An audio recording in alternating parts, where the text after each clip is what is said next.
Vous savez, à l'émission Toute la Bible en parle, nous avons eu depuis 1977 quelques 400 invités. Nous en avons eu de tous les niveaux, de tous les milieux et de toutes les couleurs aussi. Et c'est la première fois que nous avons à l'émission un homme qui est un joueur de hockey professionnel. Vous connaissez bien son nom. C'est Jean Pronovo. Il est avec nous. Enfin, le voilà. Nous te souhaitons la bienvenue à l'émission. C'est un vrai privilège. Merci. Et j'aimerais que tu nous résumes en quelques mots, Jean, ta vie professionnelle en tant que joueur de hockey pendant les 16 ans. D'accord, ça a débuté tout d'abord quand j'ai tourné professionnel avec le club, une filiale du Boston qui s'appelle Oklahoma City. C'était en 1966. En 1968, j'ai été vendu durant l'été aux Penguins de Pittsburgh, de la Ligue nationale. De 68 à 78, j'ai passé 10 années avec les Penguins où j'ai obtenu assez de succès. C'est là que réellement j'ai fait mon nom, que j'ai fait ma marque.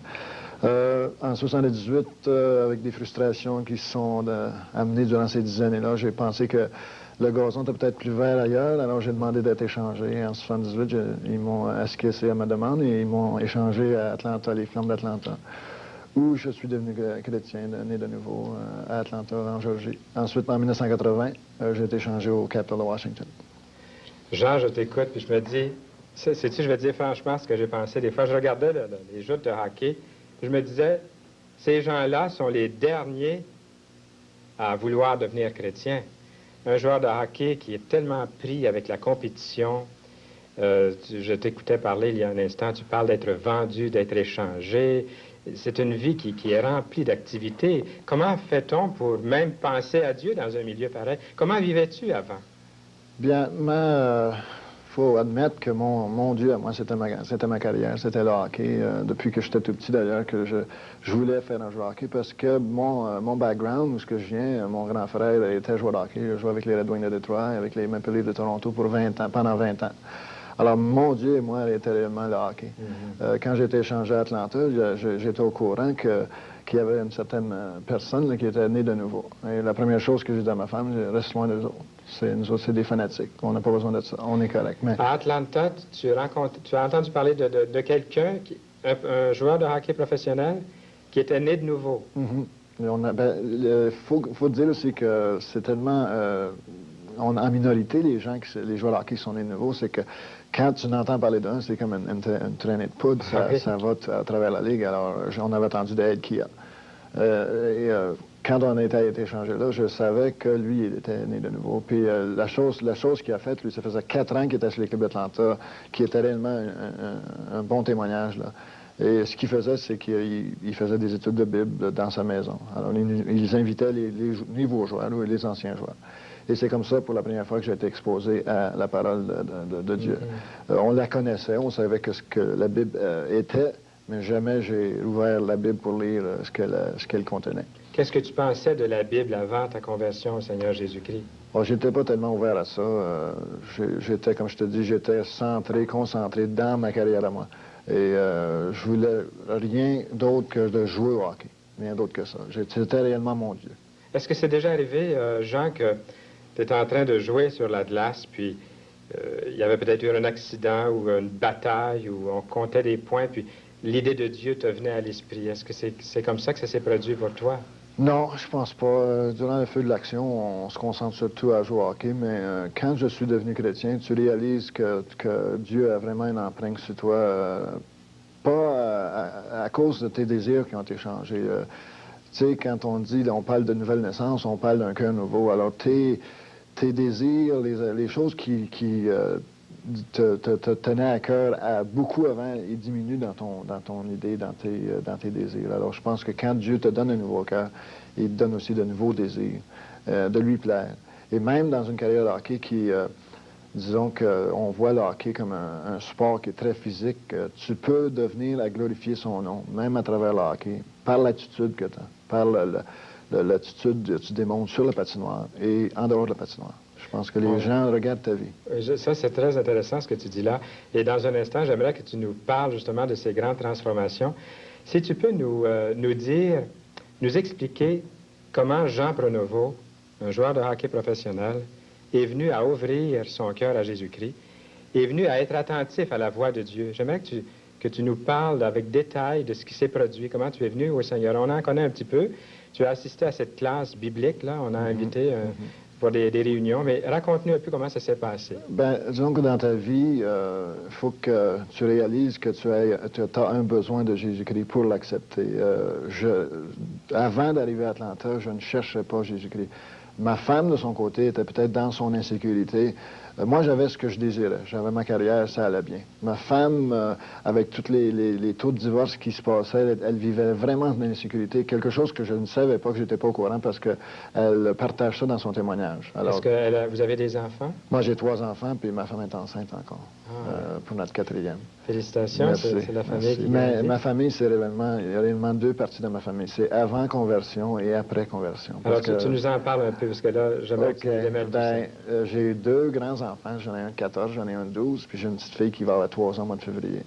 Ensuite, là, ma femme va être enceinte, elle est due au milieu de mars. Alors, mes deux garçons étaient avant conversion, avant que j'accepte le Christ. Et ma petite fille, qu'on a eue au mois de février, était après avoir accepté le Christ. Alors, on a réellement 2 familles, puis on élève notre petite fille réellement dans la crainte de Dieu. Oui. Dans la puis crainte ton épouse avait cette crainte du divorce, parce qu'elle en voyait autour d'elle. Ah, dans le hockey, c'est un sport ben, première des choses, on a beaucoup de temps à nous-mêmes.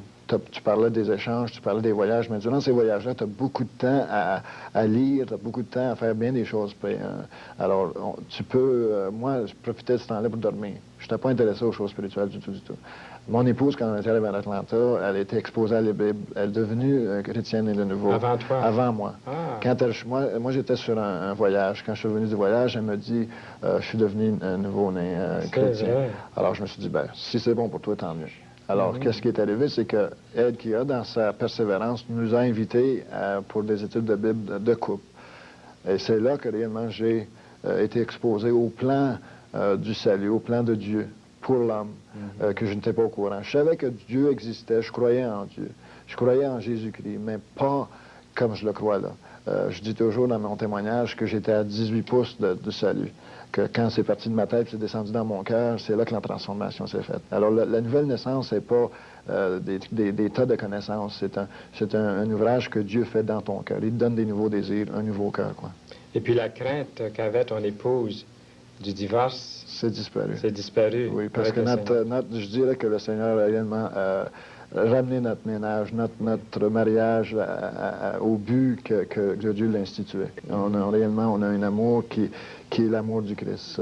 Moi, je vis pour lui plaire, puis elle vit pour me plaire. Puis c'est réellement magnifique de voir comment Dieu peut prendre 2 êtres et les faire réellement un être. Parce que je me sens être réellement une personne avec ma femme. C'est gloire à Dieu. C'est gloire à Dieu, ça. Maintenant, Jean, comment ça s'est fait, inviter Jésus-Christ dans ta vie? Est-ce que tu t'en souviens? Est-ce que c'est venu progressivement ou si c'est...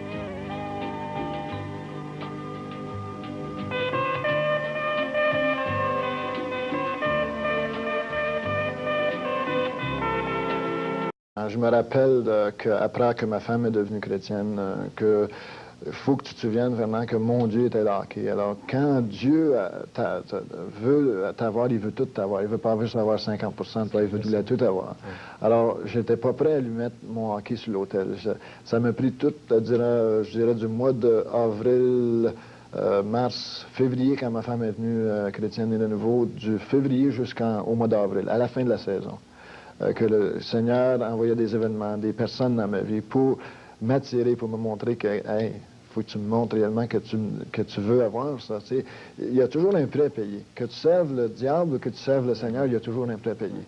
Alors, la différence, c'est que quand tu sers le diable, c'est temporel. Quand tu sers le Seigneur, c'est éternel. Alors, il y avait toujours un choix à faire. Moi, j'ai fait le bon choix. J'ai décidé de suivre le Seigneur par l'exemple de ma femme, par l'exemple d'Ed Kia, et aussi quand j'ai été exposé à la parole de Dieu. Quand j'ai vu que réellement j'étais pécheur, que j'étais séparé de lui, que j'avais besoin de lui. Pour accepter le Seigneur Jésus-Christ, il faut que tu aies besoin de lui. Si tu n'as pas besoin de lui, si tu étais content dans ta religion, si tu es satisfait dans ta religion, tu ne verras pas le besoin que tu as accepté le Seigneur Jésus-Christ dans ta vie. Mais quand tu réalises que ta religion, qu'elle soit quelle que ce soit, elle n'est pas suffisante. Et il faut que tu y ailles prendre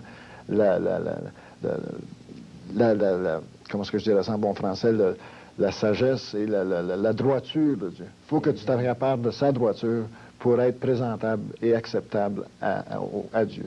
Alors, quand j'ai réalisé que mes propres œuvres, j'étais pas un mauvais garçon, j'étais pas un mauvais homme, j'étais comme tout le monde. J'étais un bon gars. On a accepté que j'étais un bon gars perdu. Oui. Parce que j'avais pas Jésus-Christ dans ma vie. Ah, gloire au Seigneur pour ça. Maintenant, Jean, tu as parlé tantôt de sacrifier, de mettre le hockey sur l'autel. Mais est-ce qu'on ne peut pas continuer à être un bon joueur de hockey, puis être un homme sauvé par la grâce de Dieu, né de nouveau, chrétien évangélique et tout ça? Moi, c'est drôle parce que ma peur était que quand je mettrais ma carrière sur l'autel, que Dieu m'appellerait comme missionnaire en Afrique. Il y a toujours des doutes là-dessus. Puis je pense que c'est l'ennemi qui te sème des troubles dans ta tête. Ben, si tu fais ça, il va t'envoyer dans une place. Mais sois certain que si le Seigneur te demande ta vie, c'est qu'il va la remplir avec son Saint-Esprit, puis que tu vas être satisfait, comme la Bible parle d'une source de vie qui va jaillir de toi. Alors, c'est réellement ce qui est arrivé dans nos vies, dans la vie de ma femme, dans ma vie à moi. Il y a une source de vie, là. Il y a une paix que je pourrais pas l'expliquer ici à la télévision. C'est une paix qui est intérieure. C'est une paix de premièrement, c'est que mes péchés sont pardonnés. Mes péchés, ils ont été lavés. J'ai été lavé. Je suis une nouvelle personne en Jésus-Christ. Alors, j'ai réellement changé. Mes désirs ont changé. Ma carrière a pris, disons, j'avais 33 ans quand j'ai accepté le Seigneur. Le hockey a changé complètement présentement. On passe par un air où la rapidité, l'offensive est plutôt marquante. Quand j'ai débuté au hockey, ils ne mettaient plus l'atout sur la défensive. Aujourd'hui, ça a changé. Le hockey a changé beaucoup. C'est encore du bon hockey, mais ça a changé.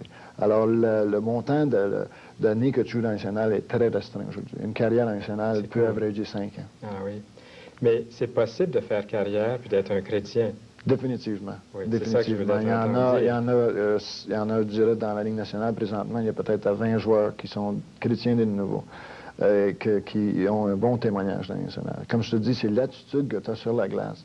Parce que quand tu acceptes le Seigneur, il y a bien des gens qui pensent que quand tu acceptes le Seigneur, tu deviens, comme on dit en bon anglais, un CC. Tu ne peux plus rien faire. Une poule mouillée. Mais la Bible nous dit que si un athlète se compétitionne dans des games, s'il joue d'après les règlements, dans les règlements du jeu, c'est acceptable. Oui. Alors, la même chose au hockey. Tu joues, si le contact est là, tu t'en caches pas, tu fais le contact. Si quelqu'un qui essaie de te faire un mauvais parti, encore là, tu te défends. Tu peux pas montrer, je sais bien que Jésus a tourné l'autre joue, mais dans le contexte du hockey, disons que s'il y a une bataille qui arrive, tu te défends. Mais qu'est-ce que tu peux faire, par exemple, c'est par ton attitude, tu peux arriver à une personne et donner une bonne taloche, mais lâcher de frapper dessus puis le relever. Alors tu démontres que, hey, je suis obligé de me défendre, tu ne me donnes pas le choix. Je suis certain que je connais un Ryan Walter, qui est un très bon batailleur, qui joue pour les Canadiens de Montréal. Il est capable de prendre soin de lui. Je suis certain qu'il se ferait mettre dans une situation comme ça, qu'il se défendrait, mais disons que les coups salauds, des fois, qui se portent, il s'en tiendrait, il n'en ferait pas de ça. C'est intéressant ce que tu dis là. Je pense qu'il va y avoir pas mal de réactions à ce que tu viens de dire. Peut-être. J'ai hâte de voir les téléphones, d'entendre les téléphones, qu'on va avoir, les réactions à tout ça, c'est bon. Donc, j'aimerais que tu prennes quelques temps maintenant, le temps que tu veux, là, pour nous parler de toutes ces transformations-là. Tu as déjà commencé à nous en parler de quelques-unes sur la glace, les transformations qu'il y a eu dans ton foyer, tu nous en as parlé un peu. Est-ce que tu veux encore nous éclairer sur les changements qu'ils peuvent avoir dans la vie d'un joueur de hockey qui se convertit à Jésus-Christ, ou dans ta propre vie, par exemple? Bien, disons que tu changes de gérant général. Ah oui? Avant, tu te fais toujours sur ton gérant général de ton équipe, qui était au contrôle de ta vie, parce que tu ne savais pas mieux. Mais quand tu acceptes le Seigneur Jésus-Christ personnellement, c'est qu'il devient ton gérant général. Puis là, tu as un nouveau livre. Tu as un nouveau livre de jeu. Tu as la Bible. Alors, toute ta direction dans ta vie change. Oui. Puis, le plus de temps que tu passes à nourrir ta vie spirituelle que tu viens d'hériter, plus tu grandis avec le Seigneur, plus tu t'approches de lui, plus il t'envoie des tests pour t'améliorer. On prend toujours les tests comme une façon négative dans nos vies, mais on devrait les prendre d'une façon positive. Parce que la Bible nous dit qu'on est transformé, on va se faire confirmer à l'image de Dieu. Pour arriver à ça, il faut que le Seigneur t'envoie des épreuves, des tests. Et c'est la seule façon qui va nous amener à être plus comme lui.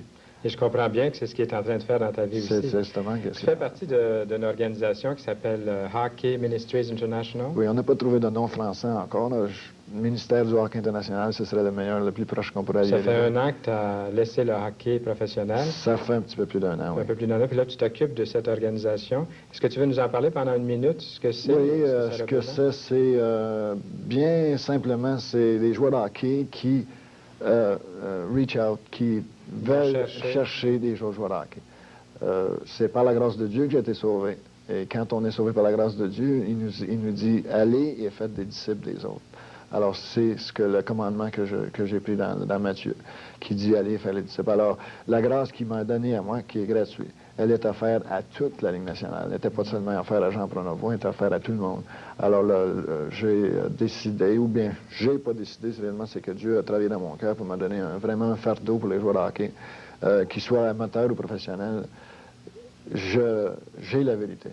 Puis la vérité, c'est Jésus-Christ. Jésus le dit dans Jean 14,6. Je suis la vie, la vérité et le chemin. Alors, c'est la seule manière de vivre. Tu nous as tellement bien présenté l'Évangile, Jean. Je pense que le message est passé. Et puis, je te remercie beaucoup. J'espère que tu reviendras nous visiter, nous parler de tout ce qui se fait dans ce nouveau ministère que tu fais. Et je vois que tu comptes chaque fois, Jean. J'ai tout compté. Gloire à Dieu. Merci. Tu comptes des points chaque fois. Bien, vous voyez, c'est facile de donner sa vie à Jésus-Christ. Je dis c'est facile. C'est une chose impossible, au fond. C'est Dieu qui met le désir en vous de venir au Seigneur et de lui donner entièrement votre vie.